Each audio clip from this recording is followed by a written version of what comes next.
PlayStation's next VR headset is on its way, and we know a lot about it, but there are still some details that we are yet to hear. So here are all the things we know about PSVR 2 so far. We'll be updating and expanding on info we knew back in November last year in our last Everything We Know About PSVR 2 video.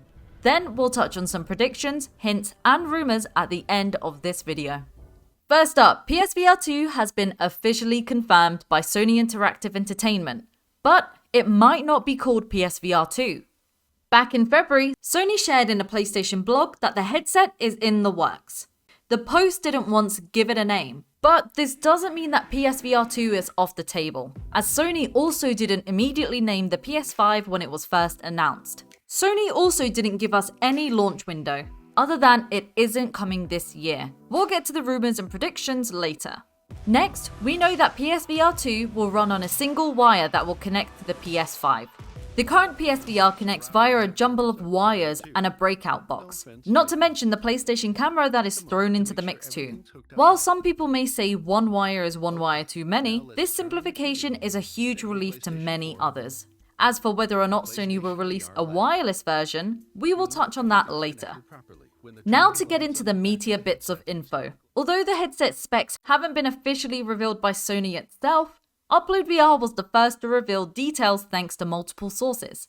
It was confirmed to us that it has a resolution of 4000 by 2040 pixels, or 2000 by 2040 per eye. In simpler terms, it's near 4K. YouTube channel PSVR Without Parole also reported the headset will have about a 10-degree wider field of view, or FOV, compared to the original PSVR, and will use an HDR OLED display, meaning the headset will have a wider range of colors. PSVR 2 will be able to track the direction of your eyes, resulting in better and faster performance. This technique is called foveated rendering. As your eyes are tracked, the headset will only fully render what you're directly looking at, while your peripheral vision will be partially rendered. PSVR 2 will also have a lens separation dial for people to find the clearest image possible. This is already present in headsets like the Quest and Quest 2, where you can adjust a slider. The current PSVR headset only allows you to adjust how close the headset is to your face, so it'll create a much more bespoke experience. This is all down to the space between your eyes, officially referred to as interpupillary distance, or IPD. This next point is unique to the PS5 next-gen VR headset itself. The PSVR 2 will have haptic feedback from within the headset. This won't be the same level of haptic feedback as, say, the new DualSense controllers, and it might be used for comfort over immersion. We're yet to learn what that means exactly, but don't expect your face to be jiggled around as you race cars. Now it's time for the real technical talk. Even if you don't know what any of this means, a quick glance at the comparison of the current PlayStation consoles shows just how powerful the PS5 is when put up against its predecessors. Based on these specs, the PS5 is on the same level as Nvidia's RTX 2070 Super in terms of graphics, and 6 times more powerful than the PS4. What does this mean for the average consumer? It means no more blurry PSVR ports at the very least, which was the main spectacle in our graphics comparisons, as you can see here. In fact, we've already seen evidence of this in PS5 enhanced VR games, such as No Man's Sky. As well as the visuals, load times are close to near instant, which we tested out in our PS5 load time video. This has only been seen in PS5 enhanced PS4 PSVR games, so who knows how much better we're gonna have it when we have PS5 native VR games. Let's talk about the controllers next. Right now, we have the DualShock 4, which is far from a motion controller solution, and the Move controllers, which were already PS3 relics by the time PSVR came out. And the Aim controller, which is an absolute godsend for shooter fans. For the PS5 VR system, Sony has committed to entirely new and dedicated controllers for the headset. The company revealed these babies earlier this year, which we can all agree are huge upgrades.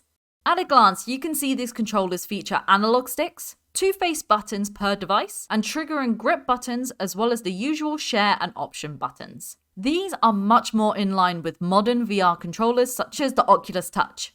And PSVR Without Parole also reports they'll have capacitive touch sensors for your thumb, index, and middle fingers too. Again, much like what you can see in the Oculus Touch controllers.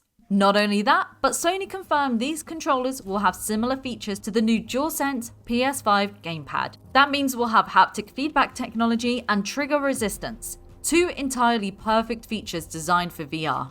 You'll be able to feel the footsteps of the character you're controlling as they walk across different terrain, and push back tension with things like slingshots and bows. So like we said, there haven't been any confirmed titles for the PSVR 2, but Sony has told us what kinds of games they're looking for. At the Sony Developer Conference, the company said it was appealing to AAA game developers to implement VR support into their titles as an option.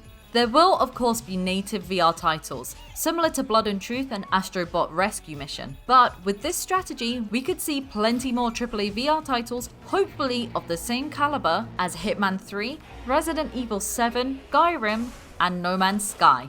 And not like Gran Turismo Sport or Tekken 7's subpar integration. But one thing to note is that your current PSVR will not be able to play new PS5 VR games. Right now, some PS4 VR games have been upgraded to be playable on PS5, and you can use your current PSVR with the help of the free camera adapter. However, while PS5's backwards compatibility is pretty good, you can't use your current PSVR on new PS5 only games. We ran into a bit of confusion late last year with No Man's Sky and Hitman 3, as they released both PS4 and PS5 versions of their games, but you couldn't play them on your PS5 without the PS4 version via backwards compatibility. Now for the predictions, hints and rumours on the PSVR 2, which aren't official and cannot be confirmed right now. First up, we might see first launch information early next year, according to rumours. And Sony is reportedly referring to PSVR 2 as NGVR, or Next Generation VR. And secondly, there might be an optional wireless version of the PSVR 2 according to Sony's VP of R&D, Dominic Mallinson. He gave a talk outlining what to expect from the next generation of VR headsets. Mallinson said user comfort is incredibly important to getting more people into VR, and sees the cable as a big hurdle and something to solve. He told VentureBeat, you can take the wire and replace it with wireless, and then you can have a range. So you can have an introductory model and a high-end model. That's something we've done with PlayStation 4. We could do that with PSVR. And lastly, GQ had a follow-up interview with Jim Ryan, who hinted that the new PS5 headset will be a completely new format. What he meant by this wasn't entirely clear, but this might link with the idea that this won't be a PSVR 2. It might have a whole new ecosystem and UI on PS5 rather than being an extension of the console. Ryan goes on to confirm that developer kits are about to go out, although that was at the beginning of the year. There you have it, that's all we know about PS5's VR headset. We're always updating our Everything We Know About PSVR 2 article that's linked in the top right of this video and down in the description. So check out UploadVR.com for the latest, and make sure to subscribe and hit the notifications button for the latest VR video content. See you next time!